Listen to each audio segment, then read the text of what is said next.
A millionaire CEO took the nanny to a company gala. But what she did shocked everyone. Before we begin, tell us in the comments, what city are you watching from? And don't forget to rate this story from 0 to 10 at the end. Enjoy the story. Lillian was helping Leo with a puzzle in her new job as a nanny when a cold voice broke the moment. She looked up and saw Oliver Blackwell standing at the living room door, his posture stiff, his expression firm. "I need to talk to you. Alone." Lillian looked up, still holding a giraffe-shaped puzzle piece. "Is something wrong with Leo?" "No, it's about tonight. You're coming with me to the company party." She blinked, confused. "Sorry, what?" Oliver crossed his arms. "You're going with me to the gala. Wear something appropriate." Lillian stood up quickly, still trying to understand what he had just said. "I'm sorry, Mr. Blackwell, but I was hired as a nanny, not to attend social events." "Tonight, you'll be both. The person who was supposed to go canceled last minute. I need someone." "You're here. Problem solved." She raised an eyebrow. "That's not in the contract." "It is now." He turned on his heel, as if the matter was closed. "Hold on." Lillian followed him into the hallway. "You really think you can just call me up like you're ordering a pizza?" Oliver turned slowly, his face unreadable. "I pay well. I already arranged someone to take care of Leo tonight, and I hired a stylist for you. Dress, hair, everything." Lillian crossed her arms, not backing down. "Something wrong with my hair?" He took a deep breath, staying calm. "What's already nice can be even better," she scoffed. Arrogant. "Be ready by 8 p.m., don't be late." And he left. Lillian stood alone in the hallway, heart racing, eyes on the door that had just closed. She walked back to the living room, where Leo was watching her curiously, holding a puzzle piece. "You're going out with Dad?" She took a deep breath. "Looks like it, buddy. But what about our dinosaur?" "He'll have to wait. Tonight, I'll be kind of like a princess." Leo smiled, not really understanding. Lillian sat back down on the rug, trying to act calm, but inside she was burning up. Oliver Blackwell thought he could control everything and everyone, and maybe he could. But she wasn't going to just follow orders. If she was going to that dinner, it would be on her terms. To show him and the world that she was more than just a nanny with a messy resume and an unfinished degree. At 7:05 p.m., the stylist arrived. She was a short, cheerful woman named Grace, who walked in like she was on a secret mission, carrying a rack full of red carpet-worthy dresses. "Miss Lillian, let's bring out your beauty. I love working with raw, authentic material." "Raw material?" Lillian raised an eyebrow. "In a good way, dear. You're beautiful. You just need a little help." With some hesitation, Lillian let Grace take over. The makeover included soft makeup, a simple updo with loose waves falling on her shoulders, and a flowing red dress with a classy cut that highlighted her slim waist and well-shaped shoulders. When she looked in the mirror, she barely recognized herself. Not because she looked like someone else, but because, for the first time in a long while, she saw something she hadn't allowed herself to see. Her best version. At 7:58 p.m., she walked down the mansion stairs, calm and composed. Oliver was waiting in the foyer, adjusting his tie. When he saw her, he froze. He didn't say anything at first, which, coming from him, was almost poetic. His eyes took in the dress, the hair, the simple earrings. Then he looked into her eyes. There was surprise. And maybe admiration? "You look acceptable." He cleared his throat. Lillian smiled, tilting her head slightly. "Not too bad for someone you hired as a nanny, huh?" Oliver ignored the comment and held out his arm. She took it, a bit sarcastically. "I'm going for me, just so you know." "Fine. As long as you smile in the photos and don't spill wine on anyone, your reasons are your own." As the front door opened and the car waited outside, Lillian's stomach turned. It was just one night. A show. A performance. But something inside her said things would never be the same again. The ballroom at the Westwood Hotel sparkled with gold and crystal. It was the night of the annual Blackwell Holdings event, where numbers were discussed behind toasts and appearances mattered just as much as contracts. Oliver walked in with Lillian at his side, and for a brief moment, the noise in the room seemed to stop. She was there, in a striking red. A light fabric dress that fit her naturally, without overdoing it. Her bare shoulders showed perfect posture. Her hair, loose in soft waves, moved slightly in the air conditioning. There were no flashy jewels or heavy makeup, just pure elegance. The first to notice the two of them was Meredith Kensington, Oliver's ex-fiancée, heiress to one of Chicago's most traditional families. She was standing with two company executives when she slowly turned, as if sensing the moment. Her eyes froze on the red dress. "Oh," Meredith gave a sideways smile. "Did you bring a date tonight?" Oliver replied with just a curt nod. Lillian stood firm at his side, a slight smile on her lips. Not broad, not shy, just confident. The smile of someone who didn't need to prove anything. "Hello," Lillian extended her hand politely. "Lillian Cruz." Meredith shook her hand with two fingers, as if handling something delicate. "Charmed. We hadn't met yet. Interesting color choice." Her gaze moved over the dress. "Red is bold, very noticeable." "That's right," Lillian smiled. "Being invisible never really appealed to me." Meredith forced a muffled laugh. "And do you work at Blackwell Holdings?" "Something like that." Lillian answered in a neutral tone. "Interesting." Meredith turned to the men around her. "Lately, the company has been adopting some rather creative inclusion policies." Oliver cleared his throat. "Meredith, if you're implying something—" "Oh, of course not," she shot back, smiling. "I'm just saying it's admirable to see the company investing in alternative talent." Lillian stepped forward slightly, tilting her head just a bit. "You know, I really admire women like you." "Really?" Meredith seemed caught off guard. "Of course. It takes courage to wear a dress with so many layers and still walk as if you're floating, and keeping your balance in those heels, that's an art." Meredith couldn't quite tell if that was a compliment or a dig, and that was exactly the effect Lillian wanted. Oliver looked at her in surprise. That had been elegant and clever and oddly fun. In the minutes that followed, many eyes turned their way as they walked toward the main table. Lillian kept her posture straight, greeting people with polite ease but no fuss. There was something about her, a mix of simplicity and confidence, that was intriguing. "Are you all right?" Oliver asked under his breath as they settled at the table. "I'm great," she replied, calmly picking up her napkin. "By the way, you should smile more. Your face looks friendlier when it's not frozen." He raised an eyebrow. "You know you're talking to the company president, right? And you know you're talking to someone who isn't afraid of presidents, right?" Oliver didn't answer, but the corner of his mouth threatened a smile. Dinner was served in courses. Lillian stayed observant, watching the guests' movements. Every detail seemed rehearsed. Laughter, toasts, the exchange of cards. It was corporate theater, and she, surprisingly, seemed to understand the script.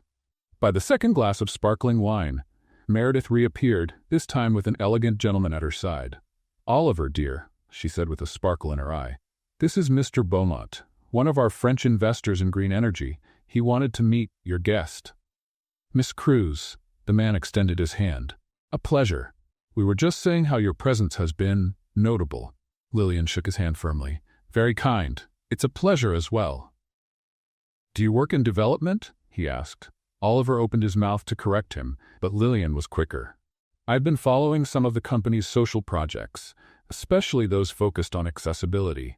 I believe technology is only progress if it includes people, not excludes them."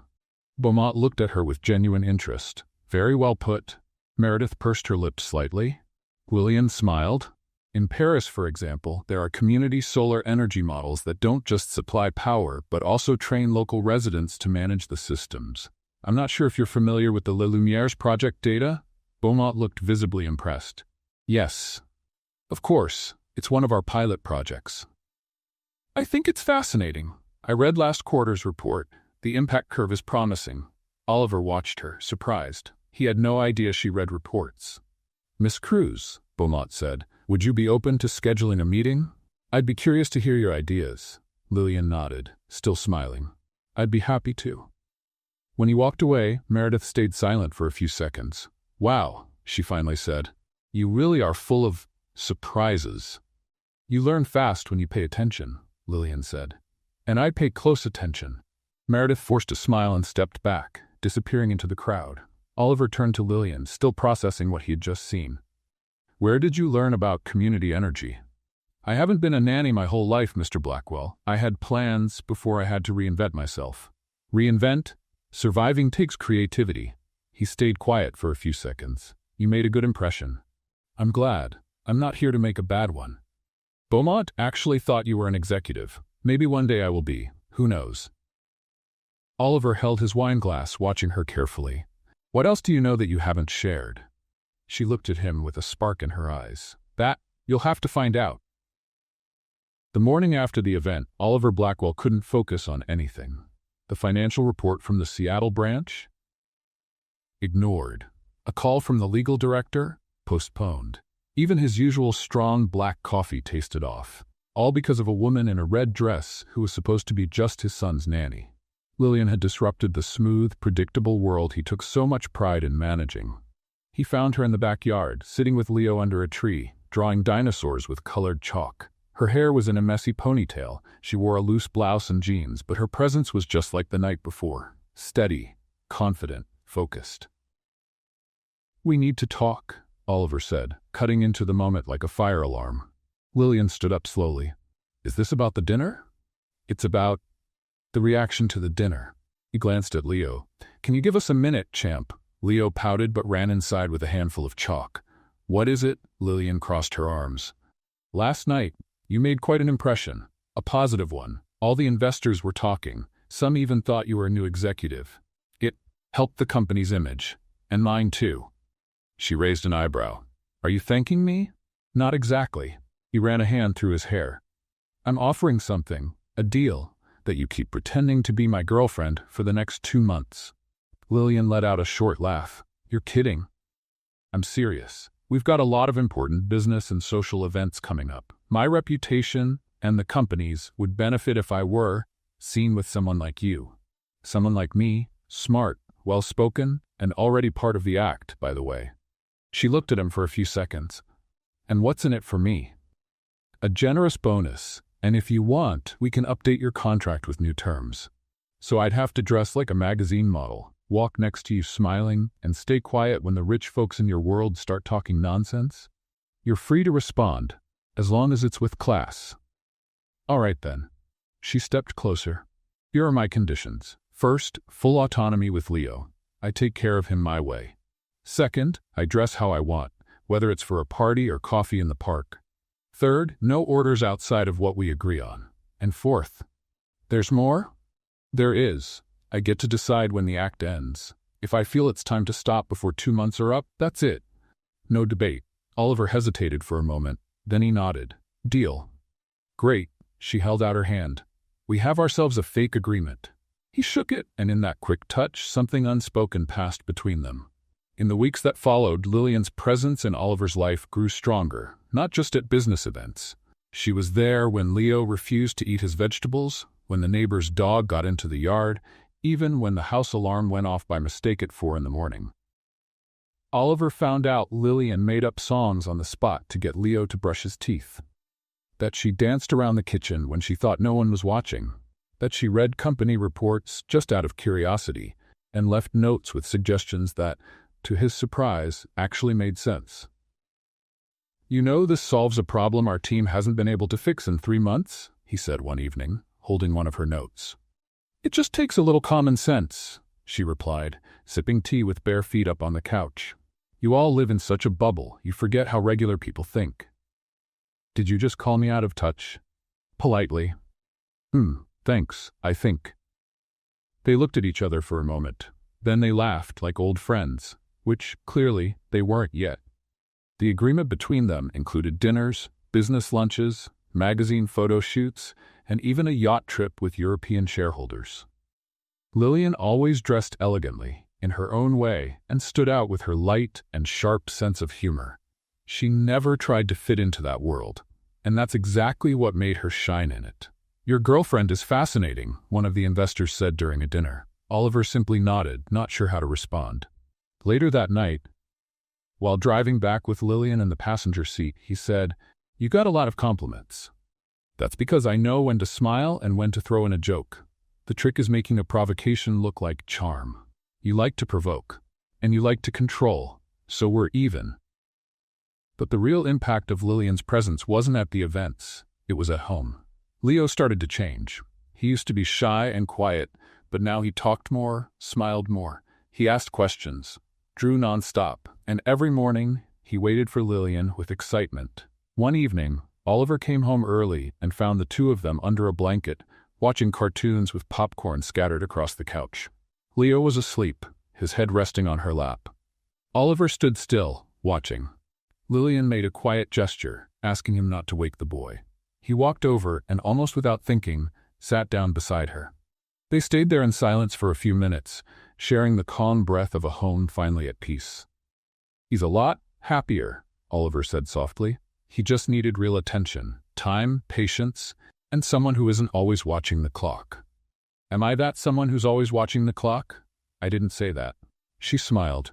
"But if you want a tip, try learning the names of his toys." Oliver looked at the dinosaur figure in his son's hands. "That one's Green Dino? He's Theo. And he's blue," she whispered, laughing. "Looks like I have a lot to learn. At least you admit it." The next morning, Leo was drawing on the porch while Oliver read the newspaper. Lillian was in the kitchen making pancakes. "Daddy? Huh? Can Lillian be my new mom?" Oliver almost dropped his coffee cup. "What?" Leo, with the most serious expression in the world, pointed to the drawing he had made. Him, Lillian, and Oliver holding hands, with a smiling dog next to them. "She tells me stories, she gives me baths without complaining, she makes me laugh, and she understands me. Just like Mommy did." Oliver looked at the drawing, then at his son. "That's not quite that simple, Leo. But it would be nice, right?" Oliver didn't know what to say. He just gently ruffled the boy's hair. Lillian appeared at the door with a spatula in her hand. "What's going on?" "Nothing." Oliver stood up. "Leo's just imagining things." She noticed his expression but didn't push. Instead, she served breakfast with a calm smile. Imagination is one of the best things a child can have. Oliver didn't reply, but when he looked at the drawing again on the porch, he realized the boy wasn't the only one imagining things. He was too. That night, Oliver sat alone in his office, looking through photos from recent events. In every one of them, Lillian was at his side. Smiling, talking, sometimes looking at him with that mix of challenge and sweetness he still couldn't quite figure out. The plan was to pretend. But it was getting harder and harder to remember what was pretend and what was real.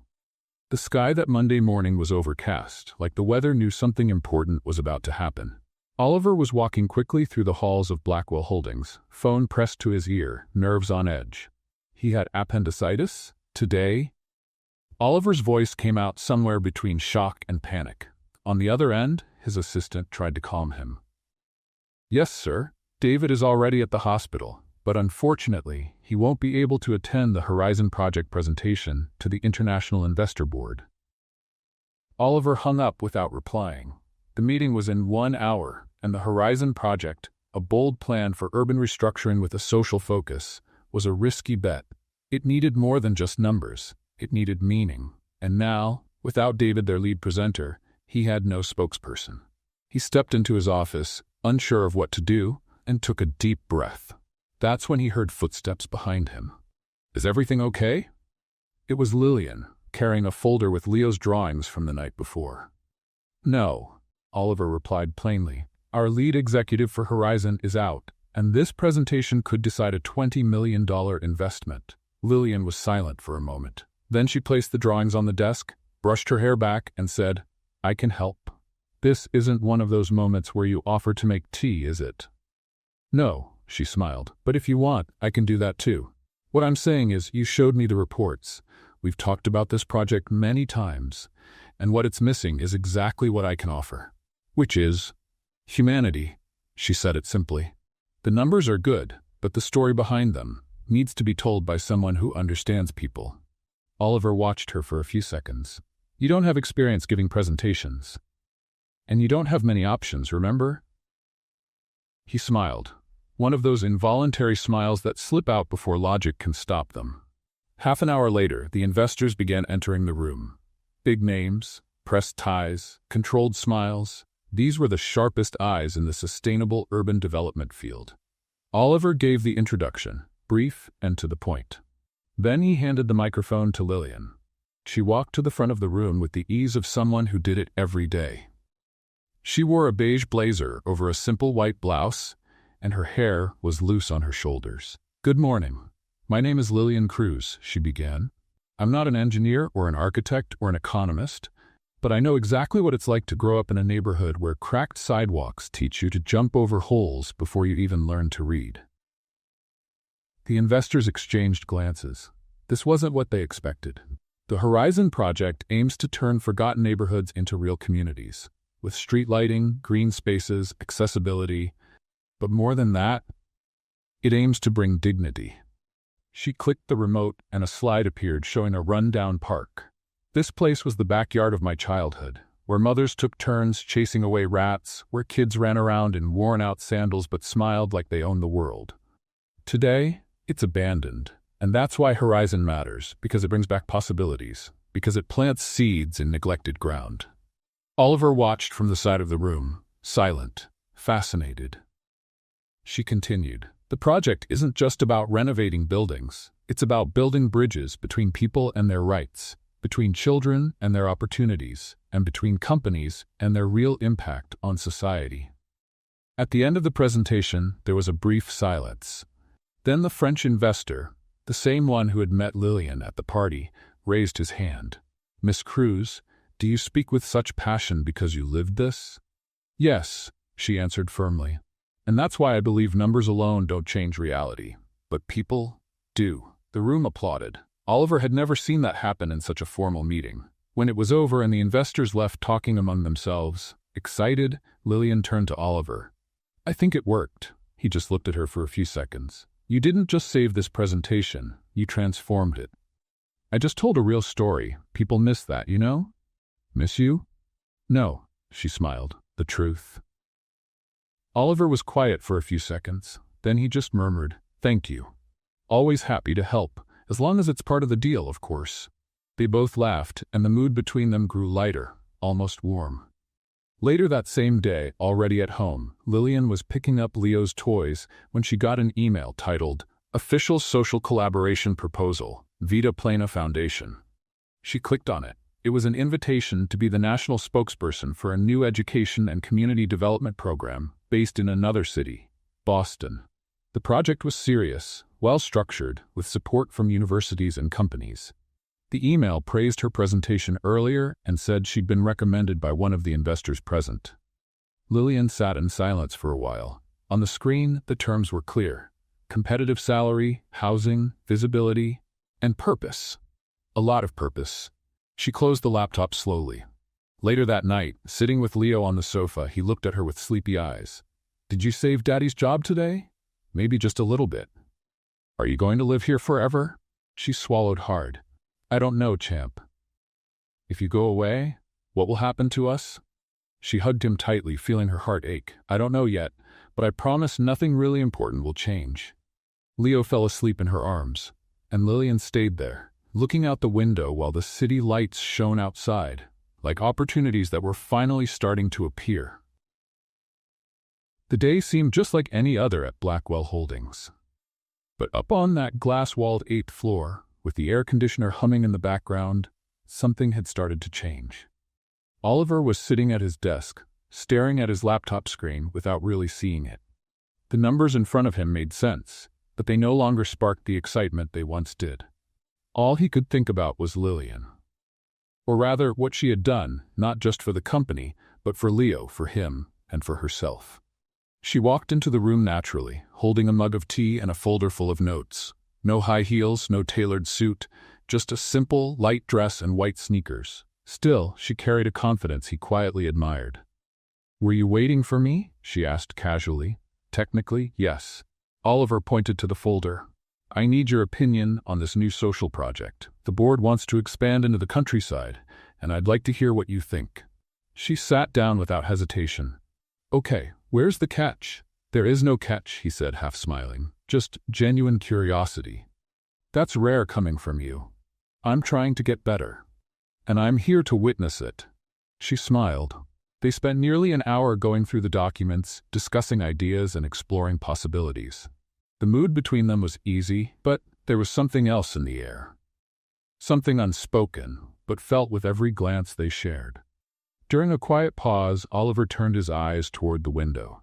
"Do you think some people are just born to carry the weight of the world?" Lillian stopped flipping through the pages. "No, I think some people are raised that way, and others learn because life gives them no choice. My father was like that, Oliver said softly.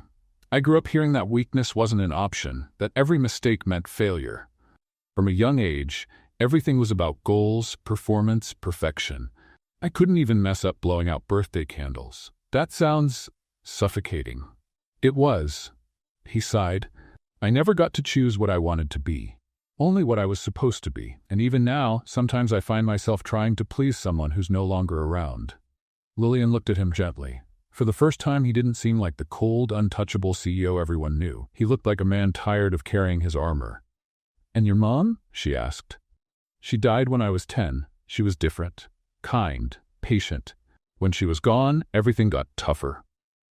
She looked down, moved. After a moment, she said, I lost my mom too, more recently. I had to give up my scholarship when she got sick. I took care of her until the end. You had a scholarship?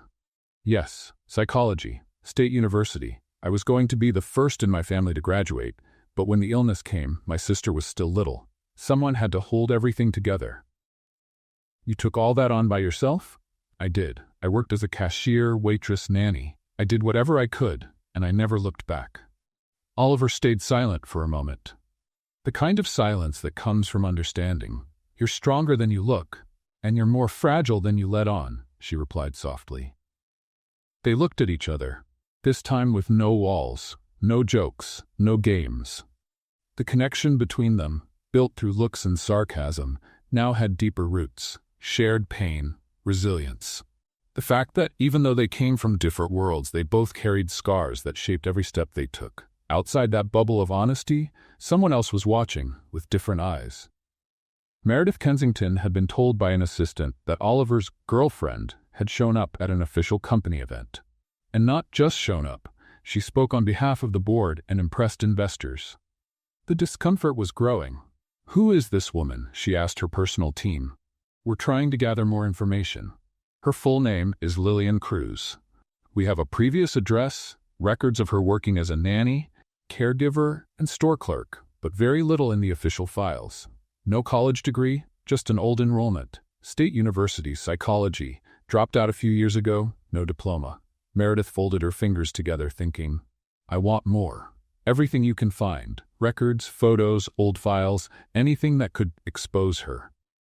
You think she's pretending? I'm not sure, but I do know when someone is somewhere they don't belong.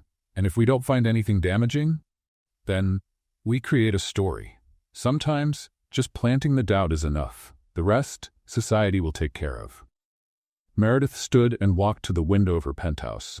From up there, everything looked under control, just like it always had. But something about Lillian threw her off. She was charismatic, genuine, and worse, she was starting to win people over, including Oliver. Meredith wasn't going to be replaced, especially not by someone who, in her view, didn't even belong in the room. At the office, Oliver and Lillian were saying goodbye after a long day. He was carrying a folder, and she had a notebook filled with handwritten notes. Going to see Leo now? He asked, opening the elevator door. Yes, he said he wants to show me a chalk masterpiece. Get ready. He mixed dinosaurs with rockets. Creativity's alive and well in that house. They stepped into the elevator together. The comfortable silence between them was a clear contrast to the early days of their working relationship. Now, it wasn't strange to share the space, until, just a few floors from the lobby, the elevator stopped. The lights flickered. Was that planned? Lillian asked, half laughing, half suspicious. Unfortunately, no. Oliver pressed the emergency button. It's happened before, but never with me inside. Perfect. My debut in corporate events and stuck elevators. He tried to contact maintenance, but there was no signal. The generator had also failed. Lillian leaned against the wall and crossed her arms. Looks like we'll be here for a while. At least the air conditioning's working. And there's nothing to eat. Terrible combo. You're hungry? I'm always hungry after 5. Survival rule from someone who once lived on 1 pack of crackers a day. Oliver looked at her again, with that mix of curiosity and admiration. You talk about things like that with such ease. Because if I don't laugh, I cry. And crying won't help us get out of the elevator. He chuckled, more relaxed now. You know, I used to think women like you only existed in movies. And I used to think men like you only existed in tax reports. Cold, arrogant, and soulless? Your words, not mine. They both laughed. But you know something, Oliver, she said, looking up at the ceiling. Sometimes what we think we know isn't even half the story. And are you talking about me? About me too. We protect ourselves so much, build walls, hide behind titles, behind sarcasm, and we miss what's real. He didn't say anything. Are you afraid? He asked. Of the elevator? No. Of other things, maybe. Like what? Like letting myself feel something, in a place where I was only supposed to work. He nodded slowly. I get that. More than you might think. Their eyes met. The silence that followed wasn't empty. It was full of everything they hadn't yet found the words to say. And in that metal box, stuck between floors, there was more truth than in many of those gala dinners. 30 minutes later, the elevator started moving again. When they stepped out, they walked in silence to the parking lot. Thanks for the talk. And for the company in captivity, he said. It was more fun than I expected, she replied. He hesitated for a moment, as if he wanted to say something else, but he just nodded. Good night, Lillian. Good night, Oliver. They each went their own way. Neither of them knew that, across the city, Meredith Kensington already had a file on Lillian spread across her desk, and a plan in mind. The dining room at Luxor, in the heart of Manhattan, was carefully designed to impress. A piano played softly in the background, silverware sparkled under the warm chandelier light, and Blackwell Holdings executives toasted with international investors over the close of a new round of deals. Oliver was there.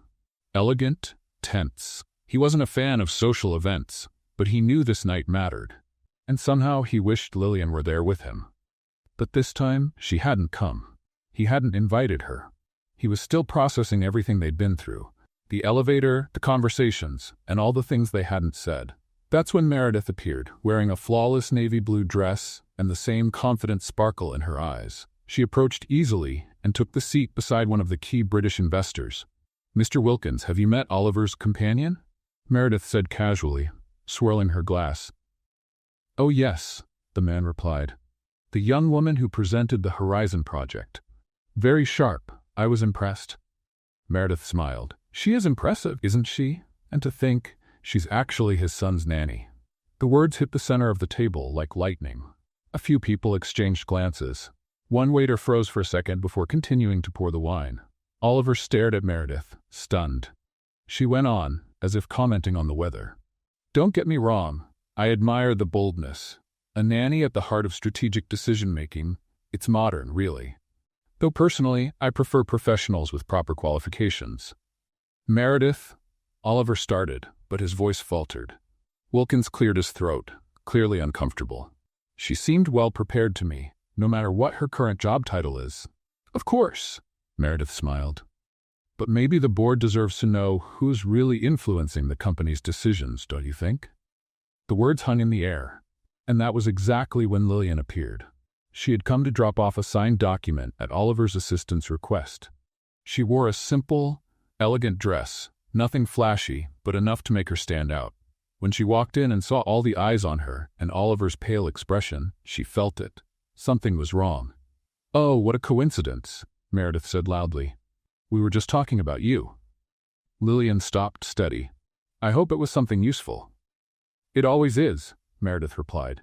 We were just explaining to the investors that you're actually little Leo's nanny. The room fell silent. Lillian took a deep breath.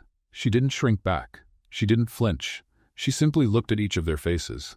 Yes, I'm a nanny, and very proud of it, she said firmly. And before that I was a cashier, a clerk, a waitress, a caregiver, a cleaner. But no matter the job, I always did my best. She turned to Oliver, waiting for him to say something. A gesture, a word, a sign of support. But he stayed silent, frozen, like he'd been blindsided, but couldn't find the strength to respond. I see, Lillian said, her throat tight. Thank you for reminding me where I came from, and especially where I don't want to stay. She turned and walked out. No tears, no drama, just a dignity that left the room quiet for long seconds. Hours later, Oliver was sitting in his office, dinner long over, his mind racing. Why didn't he say anything? Why had he stayed silent when it mattered most? He closed his eyes, trying to find an answer that didn't sound like an excuse.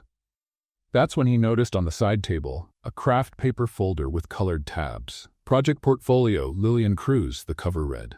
He opened it. Inside were sketches, ideas, maps, charts, social action plans, community education projects, neighborhood redevelopment proposals, programs to support single mothers, all drawn by hand, with detail, with passion, old dates, things she had dreamed up before taking her first nanny job. Oliver turned each page with a heavy heart. She was so much more than he had imagined, and so much more than the world had let her show. He felt ashamed. For that night, for his silence, for being too slow. The next morning, the story had already spread further. Business blogs speculated about the nanny influencing decisions at Blackwell. Some called her bold, others questioned the company's professionalism. On social media, opinions were split, but most people praised Lillian's stance. A short video of her words at the restaurant, filmed by someone there, had already racked up thousands of views. The board was on alert. "We need to control this narrative," said the communications director. "How?" Oliver asked. "By showing that the company values talent, that regardless of someone's background, we recognize their potential." Oliver stood up. "No, we need to do more than that. I need to do more than that." That same day, Lillian was packing her small suitcase in the employee apartment. She had written a thank you letter to the HR team, another for Leo, full of drawings and memories, and a third, shorter one for Oliver. "Thank you for believing, even if only for a little while. I don't regret what I experienced, but I need to move on. Good luck with Blackwell, and take good care of Leo. He deserves the world." She was about to close the door when she heard knocking. It was Oliver. He looked different, tired, human.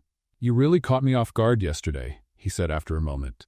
"Welcome to the club," she replied, crossing her arms. "I should have said something. I know, I was in shock, but that's no excuse." She looked at him steady. "No, it's not." He pulled the portfolio folder from his bag and held it out to her. "You should be leading a team, not picking up scattered toys." "I like the scattered toys." "And I like you," he said plainly.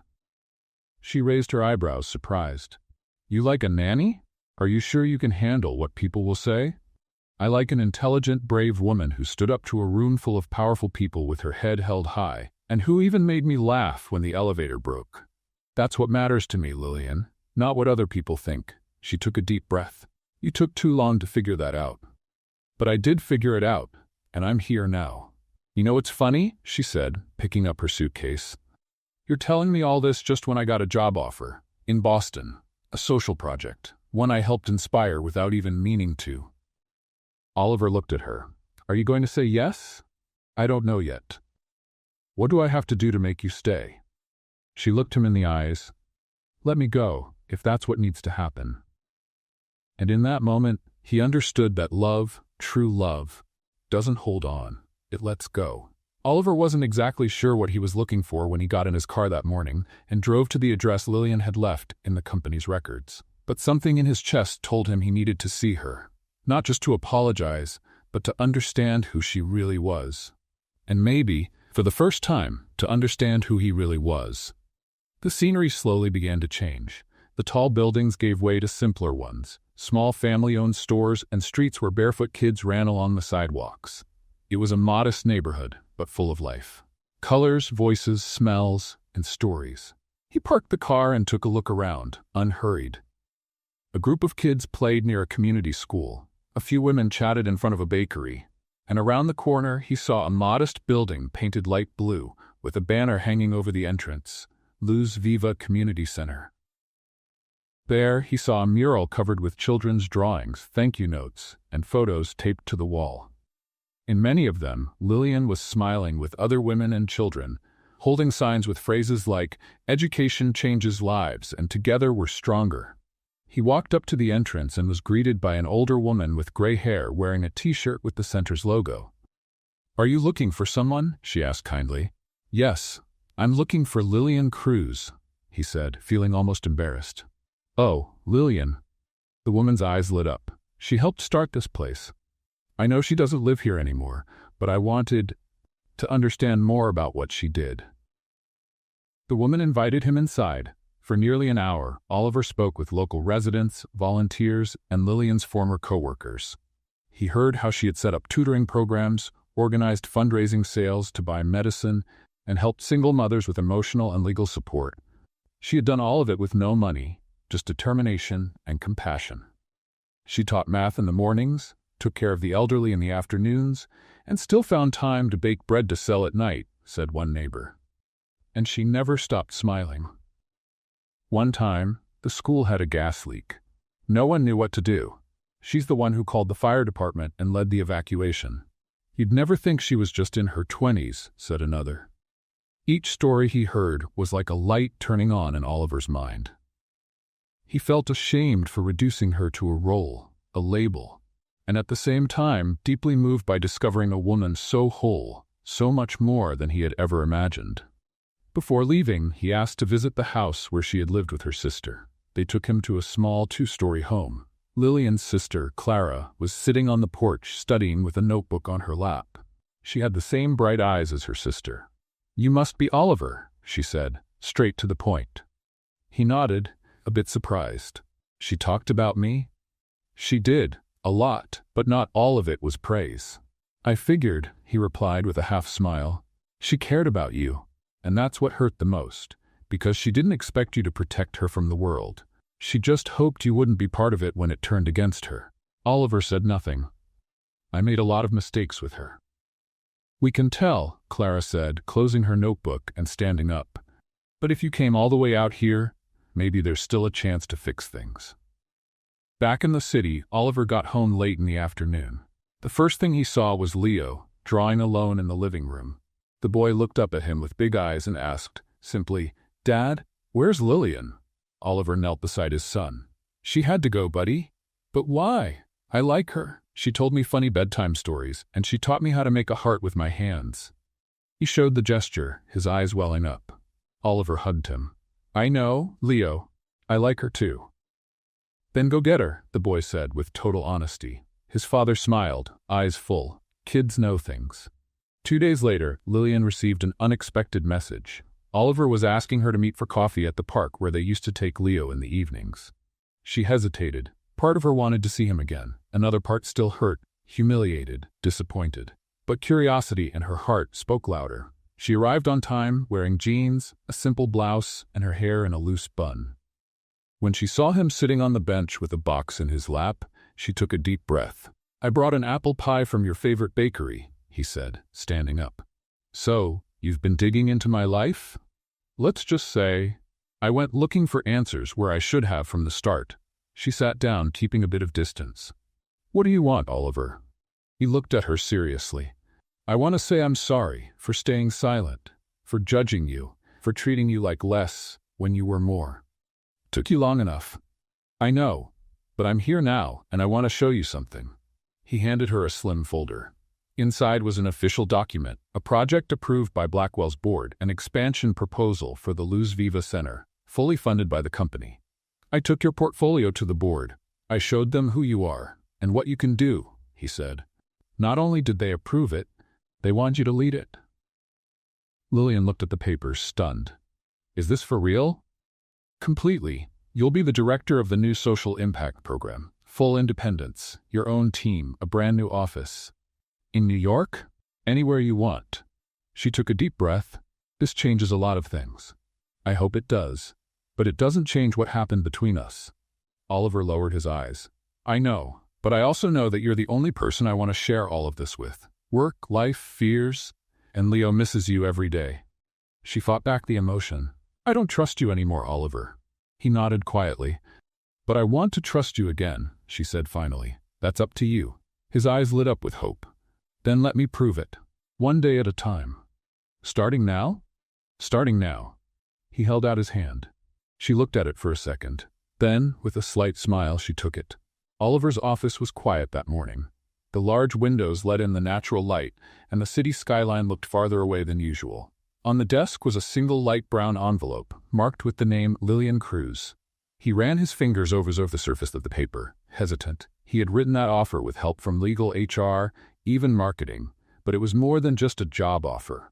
It was a genuine attempt to rebuild something, to fix what he could no longer ignore. With a deep breath, he picked up his phone and sent the message. "I need to talk to you. Today. No games."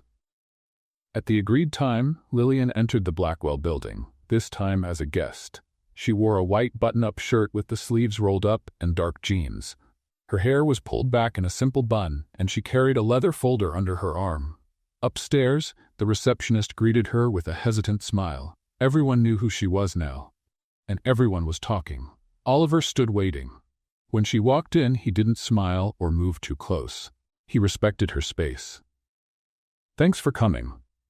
"Nice to hear you say please," she replied, sitting with a steady posture. "You asked me to change." "I'm trying," he said as he sat down too. "Here's the offer. I'd like you to read it before saying anything." She opened the envelope and read carefully, silently. Social Impact Coordinator, Blackwell Holdings. Full-time contract, competitive salary, full project autonomy, freedom to choose her team, budget guaranteed. She looked up. "Looks good. But I've learned that in this company, what looks good can be just for show.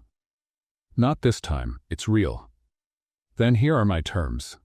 She pulled out a printed sheet from her folder. "I want complete freedom to define the areas of work. No vetoes from the board. My team will be chosen entirely by me. No one sent in to keep an eye on things." "Done. Social reports won't become marketing material. I want real action, not just pretty pictures for social media." "I agree." "And our relationship will be strictly professional. No lunches, no dinners, no meetings or comments outside the work environment." Oliver nodded. "I understand, and I accept." "Good. In that case, we can begin." She extended her hand. He shook it firmly. An invisible agreement of respect had just been sealed. Lillian was met with curious looks and whispers during her first few days. Some watched with admiration, others with doubt. But she wasn't fazed. She started at the ground level, meetings with employees from every department, active listening, and visits to areas of the company that had long been overlooked. She built her team with people who had also been underestimated. A brilliant intern from a Latin background, a senior analyst with a passion for inclusion, and a former public school teacher with experience in community programs. In the following weeks, Lillian led internal workshops on empathy in the workplace, launched a scholarship program for at-risk youth, and reopened partnerships with nonprofits focused on education and health. The impact was immediate. Headlines started appearing on business news sites. Blackwell Holdings reinvents its social responsibility with new coordinator. From nanny to leader, Lillian Cruz's rise inspires change in the corporate world. Oliver watched everything from a distance. He didn't interfere. But now and then, he'd walk past the new department and see her laughing with the team, coordinating things with passion. And in that smile, there was something he recognized and missed. One afternoon, while she was planning a visit to a project in another neighborhood, Lillian was surprised by a note left on her desk. "If you have time, I'd like to go with you, just as an observer. No agenda. Oliver." She read it twice without reacting. She thought about refusing, but part of her wanted him to see, not her, but what she did. The next day, he was there at the agreed time, wearing dark jeans, sneakers, and an open-collar shirt. No security, no assistant. They went together to the community where Lillian had launched her new project, helping women who were heads of households learn entrepreneurial skills. They're learning to make handmade soaps, candles, bread. Later they'll sell them at a small market we're setting up with microloans from the company, Lillian explained. Oliver listened carefully. "This is more than a program. It's independence." "Exactly. When a woman has her own income, the whole home changes. It changes her children's future." "You should be in my entire board's place," he said, half joking, half admiring. She smiled but didn't reply. At the end of the day, one of the women in the program, Mrs. Rosa, came over to them. "So you're her boss?" "I'm her manager," Oliver said. "Then make sure you value this young woman. She's gold. She wasn't born rich, but she was born with a strength not many have." Oliver nodded, moved. "You're absolutely right." Lillian heard from a distance, quietly. Back at the company, the positive reports began to pile up. Blackwell's reputation improved significantly. But what was truly impressive wasn't just the better public image, it was the personal stories from people whose lives had changed. Real people, real stories. Oliver called a board meeting to share the results. "In 3 months, we've increased perceived institutional value by 18%, we've improved internal talent retention by 12%, and we've earned genuine credibility. And all of this, He looked at Lillian, seated among the senior leaders, is thanks to her. Some directors applauded, others swallowed their pride, but they all knew this woman had changed the company. That night, Lillian was the last to leave the building. She was walking through the empty halls when she heard footsteps. Still working? It was Oliver. Just finishing up the last reports for next week's presentation. Can I walk you to the elevator? She hesitated for a moment, then nodded. They walked in silence. Inside the elevator, he pressed the ground floor button and, looking at the panel, said, I know you said you wanted to keep this professional, and I respect that. But I need to thank you, not just for what you did for the company, but for what you did for me. She glanced at him, surprised. Before you, I thought I was strong because I didn't get involved. Now I see that real courage is opening up, facing what hurts. You showed me that, with your honesty, with your work, with the way you are. She lowered her eyes. Oliver, I don't want to pressure you. I just wanted you to know. The door opened. She walked toward the exit, and he followed her to the sidewalk. Thank you for not trying to convince me, she said. That alone makes all the difference. He smiled. I'm learning from the best. Then keep learning. Only if you stay here. For now, I am. And in that moment, with no vows or promises, something was starting again between them, slowly, at the right pace. Gradually, without formal plans or rules, Lillian started going back to Oliver's house often. The reason was always the same, Leo. She said it was just because she missed him. And maybe that was true. But the truth was those visits became part of their routine, a new routine that no one dared to question. Every afternoon after work, she showed up. She carried a bag with colorful books, paper for folding crafts, and sometimes cookies she'd baked herself. Leo ran to the door the moment he heard the bell. Aunt Lillian, he shouted, hugging her legs. She laughed, knelt down, and wrapped him in her arms. Hey there, my astronaut. Ready for another space adventure? When the sky grew dark, Lillian would take the boy up to his room and put him to bed. She had her own special routine, brushing teeth, picking a bedtime story, and then a lullaby. Sometimes she made up the lyrics.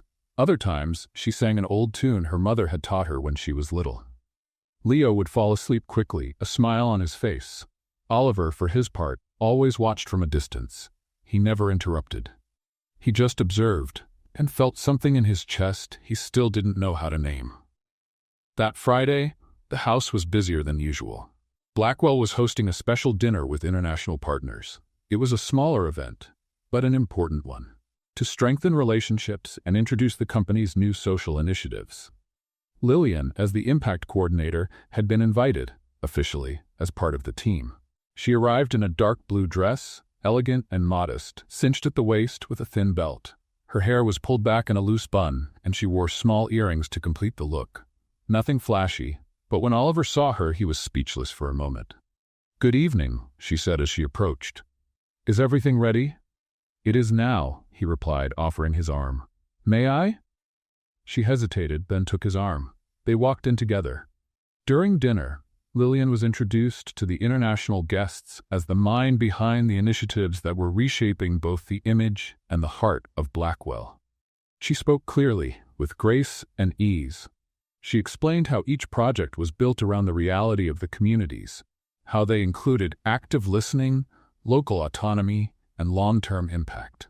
The guests were visibly impressed. It's rare to hear someone speak about business with such a human touch, one of the Spanish executives said. You have an admirable view of the world, Miss Cruz.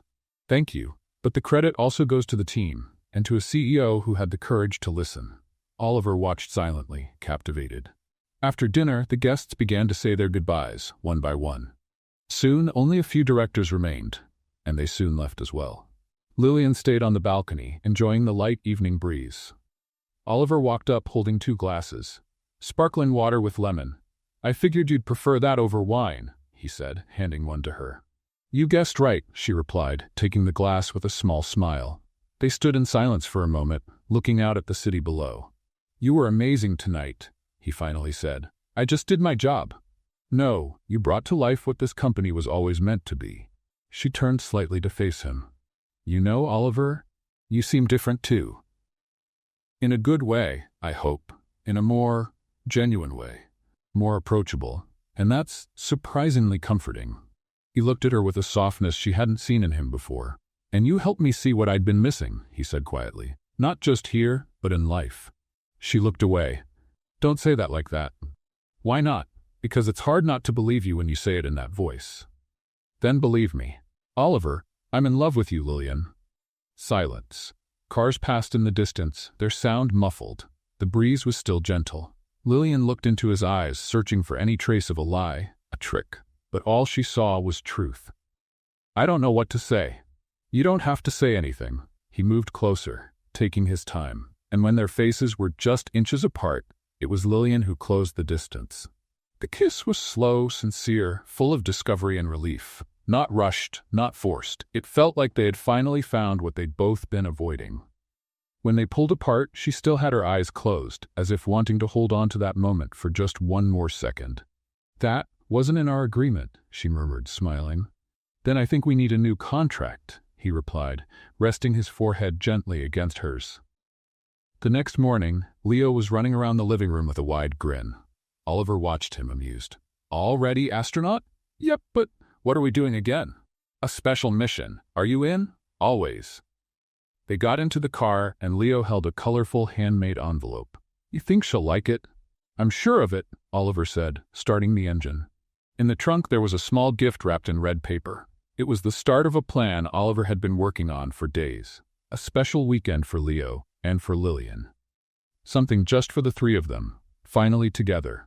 No roles, no masks, just who they really were. In the central square of the neighborhood where Lillian had launched one of her first projects, a simple setup had been arranged.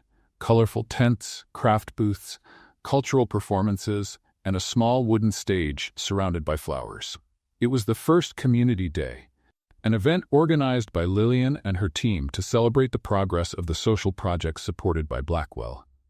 Children ran around wearing shirts that read, "My future starts here." Seniors sat in circles listening to stories, and women smiled as they sold handmade goods. It was a living picture of the change she had helped create. In the middle of the square, Oliver walked with Leo by his side. The boy was holding something behind his back, trying to look serious, but the sparkle in his eyes gave him away. Do you remember our plan, astronaut? Yes, when you give me the signal, I'll hand over the little box, but only when you say that part. That's right, Oliver smiled. And don't worry, it's going to be just fine. Leo nodded, then looked around, searching for Lillian. When he spotted her on stage helping one of the organizers set up the microphones, he pointed and smiled. She looks really pretty today, Dad. She always has. I just took too long to see it.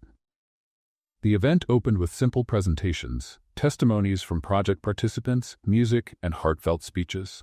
Lillian guided everything with calm and confidence, moving through the crowd, comforting the shy, encouraging the bold. When the microphone was passed to Oliver, the room went quiet. He stepped onto the stage with a serious expression, but his eyes were shining. Good afternoon, everyone, he began. Today, I'm not speaking as a CEO or a businessman. I'm speaking as someone who's been changed by this community, by this project, and by one person in particular. Lillian's eyes widened, and she stopped where she was. When I first met this woman, I was a very different person. I believed success meant control, that results came from the top down, and that emotions were just distractions. A few soft laughs spread through the audience. She came into my life unexpectedly, first as my son's nanny, then as someone who wasn't afraid to speak her mind, someone who stood up to me, challenged me, and changed me. He paused, swallowing hard. Lillian, you showed me that real leadership comes from the heart. That empathy isn't weakness, it's strength.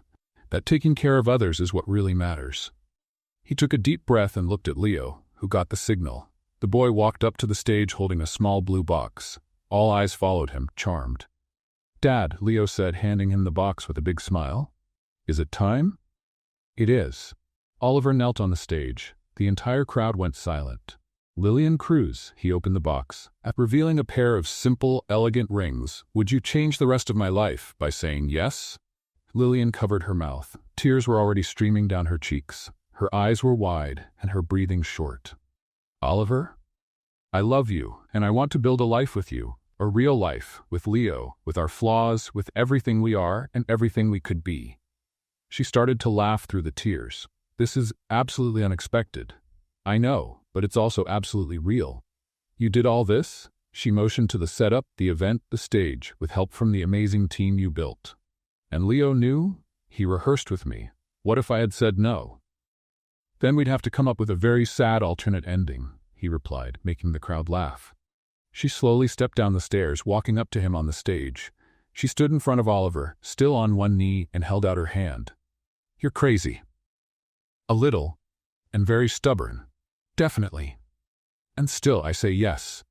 The plaza erupted in applause. Leo jumped and shouted. She said yes, and ran over to hug them both. Oliver slid the ring onto her finger with trembling hands, and she did the same. Then he stood and pulled her into a long, tight hug. The kiss that followed felt like the natural ending to that moment. Light, real, filled with laughter and tears all at once. Meanwhile, across the city, in a sleek and dimly lit apartment, Meredith was watching the live broadcast of the event with a drink in hand. Her phone slipped slightly from her fingers as she watched the footage of Oliver kneeling on stage. This can't be happening, she muttered, eyes fixed on the screen. In a last-ditch attempt to ruin the moment, she opened her laptop, pulled up an unfinished file with old documents and clippings about Lillian's past, and began preparing an anonymous post to stir up old controversies. But something happened. Before she could click publish, she saw the comment section of the livestream flood with messages. What a beautiful love story. Never seen Mr. Blackwell smile like that. This woman changed everything. So inspiring. We need more leaders like her. Meredith slammed the laptop shut. The damage wouldn't land anymore. Public opinion was on their side, and more importantly, so was Oliver. Back at the plaza, Leo ran through the booths with the flower crown he had made for my new mom. Lillian and Oliver walked hand in hand, being greeted by neighbors and team members. Was that all really real? She asked, eyes still wet. As real as the project you created, as real as everything I feel for you. So we're engaged. Officially, with plenty of witnesses. I have one condition. Already? I want a simple ceremony. With the community, with Leo up at the altar, with live music and food prepared by the women from our project. Done. Agreed. Signed. She laughed. Are you really willing to do all this? I'm willing to be with you, Lillian. The breeze blew gently once more, and the sky, now golden, seemed to bless this new chapter. 3 months passed since the proposal in the square. 3 months of simple planning, meetings with the community, and decisions guided more by the heart than by any protocol. Oliver and Lillian's wedding took place on a sunny Saturday, in the same place where he had knelt down. But now, the square was transformed. Flower arches decorated the path among the trees, white chairs were lined up in front of a small stage, and soft music filled the air. Neighbors, co-workers, volunteers, and friends were all there. Their eyes were bright, their phones in hand, their smiles genuine. Leo walked in carrying a small pillow with 2 custom-made rings. He looked so neat in his little suit he could hardly stop smiling. Oliver waited at the altar. A dark blue suit, no tie, his hair gently tousled by the wind. When some children saw him, they whispered, "He looks nervous." And they were right, but all that tension disappeared when Lillian appeared. She walked slowly, wearing a simple, elegant dress with lace at the sleeves and a flowing hem. Her hair was pinned up with flowers from the community garden. Her eyes were full of tears, and when they met his, nothing else seemed to matter. Tears fell before a single word was spoken. The officiant, visibly moved, led the ceremony with great care. The vows were shared honestly and gently, and the kiss sealed not just a marriage, but the union of 2 worlds that had learned to understand each other and to heal. Married life wasn't a sudden change, but more like a natural continuation of what they were already building together. The social impact program, once limited to the city, started gaining national visibility. With Oliver and Lillian leading side by side, new centers were opened in other states, always respecting local culture and focusing on what people truly needed. Lillian organized the teams, led the training, and kept close watch over every pilot project. Her ability to listen, to care, and to transform was the driving force behind the program's success. Oliver, in turn, learned to step out of the office. He started visiting sites, joining community meetings, and sometimes even helped out himself. Literally. During the building of a library in a small rural town, he was seen carrying bricks and drinking coffee from a metal mug alongside the workers. The photo went viral, and the image of the CEO with the tie began to be replaced by that of the man who learned to listen. Within the company, the change was even deeper. Lillian took on a new, unofficial role, the bridge between the upper floors and the regular offices. It began with conversations in the cafeteria, then listening groups with employees, and soon she proposed a wellness committee that became part of the company's official structure. She launched mentoring programs for young talent, encouraged creative breaks, and brought in training that focused on the human side of leadership. Some executives frowned at first, but once they saw satisfaction and productivity numbers rise, they realized something was genuinely working. Oliver, now closer to everyone, was often seen walking the halls unhurried, listening to ideas, joining birthday gatherings, and having lunch at the intern's table. That man has changed, the employees would say. But those who truly knew him understood he hadn't just changed. He had finally allowed himself to be who he had always wanted to be. Leo, now more confident and happier, lived a routine full of love. His parents were at school meetings, cheering in the stands at soccer games, and always there for bedtime, the moment he looked forward to the most. Lillian kept singing her made-up lullabies, and Oliver sat by the bed, just listening. "Will you sing to me too tonight, Mommy?" he'd ask. "Only if you promise me you'll dream about the stars." "I always dream about stars, but now I dream about you two too." It was on an ordinary afternoon, during a meeting with the social impact team, that the invitation arrived. A golden envelope, delivered by a discreet messenger. Inside was a letter signed by a National Committee for Sustainable Development and Social Innovation. "For your remarkable progress, cultural transformation, and the meaningful impact achieved in such a short time, we are honored to invite Mr. Oliver Blackwell and Miss Lillian Cruz to receive the National Social Innovation Award. There would be a ceremony in Washington the following month, with media coverage and the presence of government officials, investors, and international organizations." Lillian's eyes widened. Oliver smiled, proud. "This is yours, Lillian. You're the one who built all of this. We built it together. But you're the one who taught me how to start." The next night, sitting on the porch at home, the two of them gazed up at the sky. "You know," Lillian said, resting her head on his shoulder, "I used to think happiness was something far away, a someday, a place, a dream. And now I think it's right here." He took her hand, holding it firmly, "And this is just the beginning." From the bedroom, Leo shouted, "Are you going to come sing to me, or are you just out there being all lovey-dovey?" They laughed. "We're coming," they answered together. And they got up, ready for another ordinary night. One of those that, deep down, turns out to be the most extraordinary of all. The plane landed smoothly at Washington's airport. Outside, the sky was painted with shades of gold and blue, as if welcoming a new chapter in their story. Lillian adjusted her coat over her shoulders and looked out the window. "Can you believe that 3 months ago you were just telling me not to be late for a gala dinner?" Oliver smiled beside her. "And now you're the star of the biggest social award in the country. And I still get nervous about interviews. Just be yourself. That's what made the world pay attention." The hotel where they stayed was elegant but understated. Lillian had turned down anything too fancy. She preferred simple comfort over excessive luxury. In the room, Leo was jumping between the beds, wearing a little tuxedo. "Can I wear this to the ceremony?" he asked, excited. "You can. Just don't wrinkle your shirt," Oliver said, trying to sound serious. Lillian finished putting on her lipstick and turned to both of them. "Ready?" "You look beautiful, Mommy," Leo shouted. "And you two look amazing, my two princes." The ceremony took place in an event center with a glass ceiling and floating chandeliers. Hundreds of people from all over the country were there.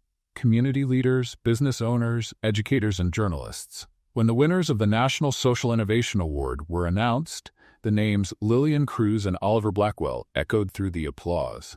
Lillian stepped onto the stage with her heart racing. Oliver, holding Leo's hand, followed her with a proud smile. "Good evening," she began, holding the microphone with slightly trembling hands.